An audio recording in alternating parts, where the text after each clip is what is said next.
ஐயா ஒரு நாளைக்கு எவ்வளோக்குங்க பெட்ரோல் போடுவீங்க? ஒரு 100 ரூபா 150 ரூபாய்க்கு போடுவேன். அதிகபட்சம் 200 ரூபா. 100 ரூபாய்க்கு போடுவேன். 200 வந்து 250 வரைக்கும் போடுவேன். பெட்ரோல் பைக்கில் ஒரு நாளைக்கு 200 ரூபாயிலிருந்து 250 ரூபா வரைக்கும் செலவாகுதுங்க. அதுவே எலக்ட்ரிக் பைக்கில் ஒரு மாசத்துக்கு 250 ரூபா தாங்க செலவாகும். வாங்க அதை கஸ்டமர்ட்டே கேட்கலாம். எலக்ட்ரிக் பைக்கில் ஒரு மாதத்துக்கு ஆகிற செலவு பெட்ரோல் வண்டியில் ஒரே நாளில் செலவாகி போயிடுது. மேம் நீங்கள் ஏன் எலக்ட்ரிக் பைக் சூஸ் பண்ணீங்க? எல்எஃப்டி டெக்னாலஜி யூஸ் பண்ணி லிஃப்ட் கார்ட் பேட்டரி யூஸ் பண்ணியிருக்காங்க. ஃபயர் ஆகாது. 3 ஹவர்ஸில் பேட்டரி சார்ஜ் ஆயிடுதுங்க.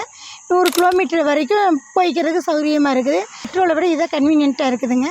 இதை சூஸ் பண்ணேன். முதல்ல பெட்ரோல் பைக் வச்சுருந்தேங்க. அதை கொடுத்துட்டு நம்ம எலக்ட்ரிக் பைக் வாங்கினேங்க.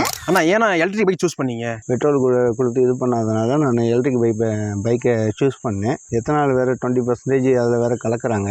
ஆமாங்க, இப்போ மார்க்கெட்டில் கிடைக்கிற பெட்ரோல் எல்லாத்துலேயுமே 20% வரைக்கும் எத்தனால் கலக்குறாங்க. இதனால கண்டிப்பாக மைலேஜ் குறையும். எலக்ட்ரிசிட்டி பில் எவ்வளோ வருது? சார்ஜ் போட்டோம்னா 2 யூனிட் ஆகுது. 2 யூனிட்டுக்கு எவ்வளோ செலவாகும்? அதிகபட்சமாக போனால் 10 ரூபா தான் ஆகும். 10 ரூபா. 10 ரூபாயில் எத்தனை யூனிட்ல போயிட்டு வருவீங்க? குறைஞ்சது 80 கிலோமீட்டருக்கு மேலே. 80 கிலோமீட்டர் சொல்லியிருக்காங்க. 80 கிலோமீட்டர் தாராளமாக போயிட்டு வரும். மற்ற எலக்ட்ரிக் பிராண்டு இருக்கு.